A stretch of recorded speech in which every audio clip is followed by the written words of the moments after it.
Imagine spending $75,000, maybe $90,000 on a brand new pickup truck. You use it the way it was advertised. You tow, you haul, you commute. And then before you ever hit 50,000 miles, the engine seizes on the highway. The dealer tells you parts are on back order for months. And when you try to trade it in, the offer is $40,000 less than what you paid. This is happening right now to real owners with trucks you can walk into a dealership and buy today. I am going to show you exactly which 3 trucks to avoid, why the data is damning, and what it will cost you if you ignore this warning. Stay with me, because this information could save you tens of thousands of dollars. Before we get into the trucks themselves, let us talk about the stakes. The average new pickup truck in the United States now sells for over $58,000. Premium configurations, your High Country, your Platinum, your Denali, push well past $80,000 and $90,000. These are mortgage-level purchases, and buyers make them with one core assumption that a truck of all vehicles will be built to last. The data says otherwise. Consumer Reports surveys nearly 400,000 vehicle owners every single year. They ask about 20 specific problem areas, from engine failures and transmission breakdowns to electrical gremlins and body quality. Their predicted reliability scores run from 1 to 5. A score of 1 or 2 out of 5 means the vehicle is, statistically, one of the most problematic you can buy. J.D. Power measures initial quality, defects, and malfunctions in the first 90 days. And the National Highway Traffic Safety Administration, the NHTSA, tracks safety recalls, field failure reports, and injury data. When all 3 of these sources are pointing at the same trucks in the same years for the same catastrophic failure modes, that is not noise. That is a pattern you cannot afford to ignore. Here are the 3 worst offenders.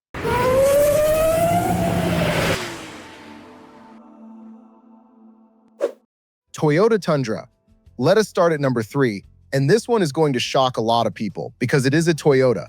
The 2022 through 2024 Toyota Tundra, equipped with the 3.4-liter V35A twin-turbocharged V6, is under an active NHTSA safety recall. And not a minor one. Here's what happened. During the manufacturing process, machining debris, essentially metal shavings and contaminants, were not fully cleared from inside these engines before they were assembled and shipped to customers. Under load, towing a trailer, climbing a grade, accelerating hard, that debris sticks to the main bearings. The bearings wear down. The engine begins to knock. Power drops. And in the worst cases, the engine stalls completely while you are driving down the highway. The terrifying part, Toyota has admitted that it does not know how many of the affected engines actually contain this debris. You could be driving a perfectly contaminated engine right now and have no idea because there is no external warning until it is too late. This recall, which was originally filed in mid-2024, covering around 102,000 vehicles, was expanded in November of 2025. The expanded campaign now covers more than 127,000 trucks and SUVs, including Tundras produced all the way through February of 2024. Owner notification letters went out in January 2026. And as of the time of this video, the final remedy was not anticipated until April 2026 at the earliest. That means if you own one of these trucks, you have potentially been sitting on a ticking time bomb for months, waiting for a fix that was not even finalized yet. One owner on a Toyota Tundra owners forum left their truck at the dealer in January of 2025. When this information was compiled, that truck was still sitting there. No engine, no timeline, no loaner vehicle. Another owner purchased a 2024 Tundra Capstone Hybrid, a different powertrain actually not covered by this recall, but still reported engine-related failure at just 10,000 miles. Owners of replacement engines are also reporting failures, suggesting Toyota has not fully resolved the contamination issue in its supply chain. Toyota estimates it takes between 13 and 21 hours of labor to replace one of these engines. Out of warranty, that is a repair bill of $12,000 to $18,000 on a truck you bought new, expecting Toyota's legendary reliability. Consumer Reports rates the 2024 Tundra as below average, a 2 out of 5 predicted reliability score. The 2022 model received the worst reliability score in the Tundra's history. Now, one critical note, the iForce Max hybrid variant is not affected by this recall. In 2025 and 2026, Tundra production appears to have addressed the manufacturing defect. But if you are shopping used, or if you own a 2022, 2023, or 2024 gasoline-only Tundra produced before February 2024, check your VIN at NHTSA.gov today. This truck's reputation was built on decades of bulletproof reliability. That reputation is currently not matching the reality of this generation. Ford F-150 PowerBoost Hybrid. Number 2, and this one has earned its ranking for 3 years running.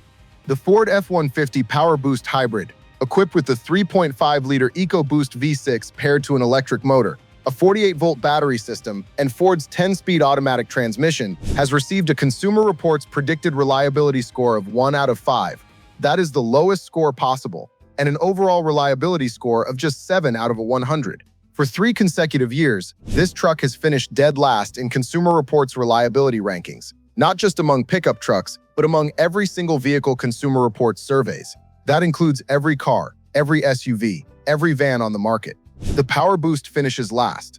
This is a truck that starts at around $55,000 in base PowerBoost trim and can easily reach $80,000 in platinum configuration. At that price point, finishing last in reliability for 3 straight years is not a minor footnote, it is a financial catastrophe waiting to happen. So what specifically is failing? The PowerBoost's problem is architectural. Ford took an already complex twin-turbocharged V6 and layered a belt-integrated starter generator, a 48-volt lithium-ion battery pack, and a brand-new hybrid control system on top of it. Every single one of those layers adds failure points. Consumer Reports flags problems across 6 major categories: the transmission, the drive system, climate control, electrical accessories, in-car electronics, and the hybrid battery itself. Let us talk about the transmission specifically, because this is where the real financial danger lives. The 10R80 10-speed automatic, co-developed with General Motors, is the subject of an active class action lawsuit over harsh shifting.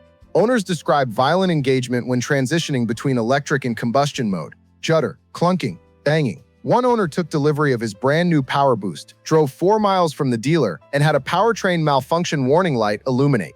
4 miles. The auxiliary transmission fluid pump motor, a hybrid-specific component, has failed on multiple units, leaving trucks stranded and requiring multi-week dealer waits for parts. Ford has issued a sheared rear axle bolt recall, twice, first covering 2021 through 2023 trucks, then again for 2023 through 2025 trucks. The same defect, 2 campaigns, still being addressed. Out-of-warranty repair costs on this truck are punishing. A 10-speed transmission replacement runs approximately $9,000 when it fails. High-voltage battery system repairs start at $3,000 and scale up from there depending on the scope of failure. Here is the trap that catches owners off guard. Many of these failures cluster around the 80,000-mile mark, right after the powertrain warranty expires.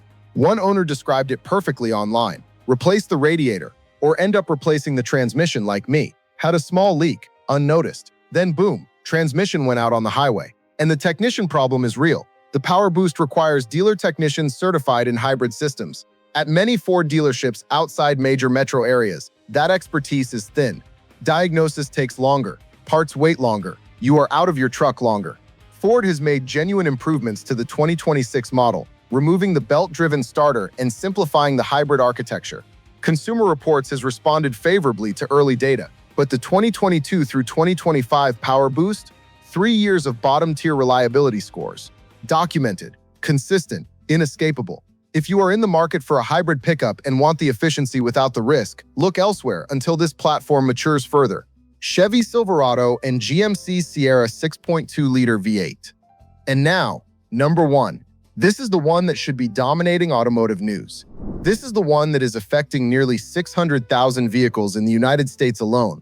The Chevrolet Silverado 1500 and the GMC Sierra 1500, equipped with the 6.2-liter V8 internally designated the L87 for model years 2021 through 2024. In April 2025, General Motors issued one of the largest powertrain recalls in recent memory.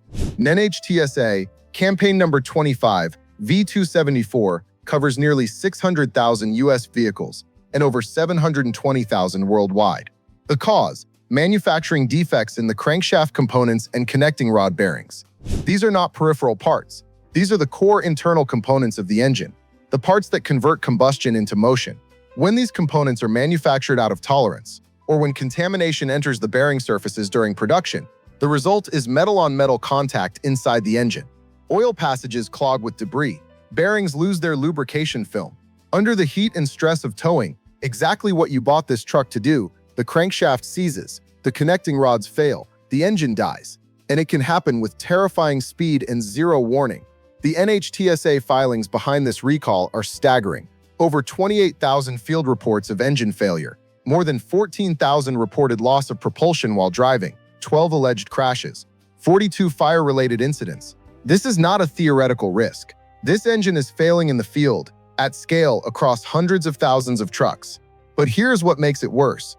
In late 2025, NHTSA launched an expanded engineering analysis covering an additional 286,000 GM vehicles outside the original recall window because failure reports kept coming in from trucks that were supposedly not affected. As of early 2026, one owner on a GM enthusiast forum reported a brand new 2026 Sierra AT4 throwing the bearing failure code P0016 at just 3,300 miles. Consumer Reports rates the Silverado and Sierra platform at 2 out of 5 for predicted reliability. That has been consistent across multiple model years. Now let us talk about what this actually cost you. GM's interim remedy for trucks that pass inspection is an oil viscosity change from 0W20 to 0W40. Many engineers and owners on GM forums have characterized this as a band-aid on a structural wound, not a solution. For trucks that fail inspection, the remedy is a full engine replacement, except there is a catch. Replacement engines are on backorder. Owners are reporting waits of 6 to 10 months without their trucks. And when the replacement engine arrives, GM has confirmed that not all replacement engines are brand new units. Some are remanufactured, rebuilt from the same generation of engines that produced the original failures. One owner of a 2024 Silverado High Country experienced catastrophic engine failure at 18,000 miles. The dealer wait was 71 days. No rental vehicle was provided. When the owner went to trade the truck in on the day it was returned, the dealer offered $51,000 on a truck with a $91,000 original sticker price. That is a $40,000 loss in under 2 years on a vehicle that failed under normal use. Lemon law settlements have recovered an average of around $19,000 for affected owners, a fraction of actual financial losses. If your warranty has expired, or if GM disputes coverage, the out-of-warranty cost of an L87 engine replacement runs from $8,000 to well over $15,000 depending on labor rates and parts availability. And the resale market has already absorbed the news. 2021 through 2024 Silverados and Sierras with the 6.2 are facing buyer skepticism and suppressed trade-in values. This is the #1 truck to avoid right now. The data is clear. The recall is real. The financial damage is documented. So where does that leave you if you are in the market for a pickup truck right now? First, do your VIN lookup. If you own any of these 3 trucks, or you are considering buying a used example, go to NHTSA.gov, enter the VIN, and see exactly what active recalls are attached to that vehicle. It takes 2 minutes, and it is free. Second, do not let a low sale price on a recalled truck convince you it is a deal. A $5,000 discount means nothing if you are facing a $15,000 engine replacement 6 months later. Third, if you want a reliable full-size pickup truck right now, the data points toward the Ram 1500 with the Hurricane Inline 6 or the naturally aspirated 5.0-liter Ford F-150, both of which are showing meaningfully better reliability trends in current Consumer Reports data. And fourth, if you already own one of the trucks covered today, and you are experiencing symptoms, engine knock, ticking at idle, power loss, harsh transmission shifts, do not wait for your recall letter. Contact your dealer immediately, document everything in writing, and consult a lemon law attorney if GM, Ford, or Toyota fails to provide a timely remedy. The automotive industry wants you to believe that all trucks are built equally and that reliability is a matter of luck. It is not. The data exists, the recalls are public, and the financial consequences of ignoring that data fall entirely on you, the owner. You have been warned. If this video saved you from a costly mistake, share it with someone who is truck shopping right now. Subscribe for more data-driven automotive analysis, and drop a comment below. If you own one of these trucks, I want to hear your experience.